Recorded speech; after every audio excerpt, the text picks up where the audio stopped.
સુરત શહેરના સારોલી પોલીસ સ્ટેશનમાં ફરજ બજાવતા બે પોલીસ કર્મચારીઓ યશપાલસિંહ અને પ્રતાપસિંહ આ બંનેની ઇન્ફોર્મેશન મળી હતી કે મુંબઈથી કેટલાક વ્યક્તિઓ પ્રી એક્ટિવેટેડ સિમ કાર્ડ વેચવા માટેનું આયોજન કરી રહ્યા છે. તે માટે તેઓ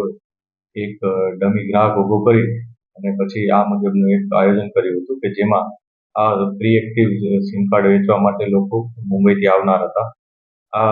આ બાબતે આયોજન બાદ 3 વ્યક્તિઓ રોનક કારિયા,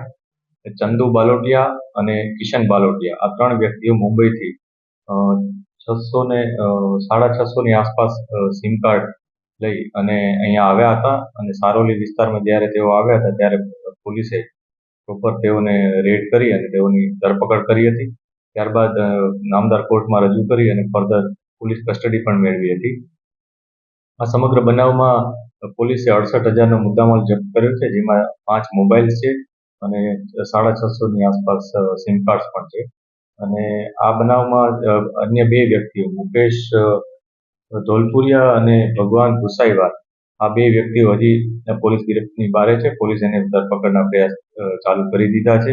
અને બીજા જે એવિડન્સીસ મળે છે તે મુજબ અમે આગળની કાર્યવાહી કરી રહ્યા છીએ. આ સિમ કાર્ડ જે છે શેના માટે યુઝ કરવામાં આવે? આ પ્રી એક્ટિવ સિમ કાર્ડ છે કે જેમાં કોઈ ગ્રાહકે પોતાનું સિમ કાર્ડ જ્યારે લેવા ગયા હોય ત્યારે તેઓ એવું કહીને ત્યાંના માણસો એવું કહીને કહેતા હતા કે ભાઈ આ બાયોમેટ્રિકમાં પ્રોપર તમારું સિમ કાર્ડ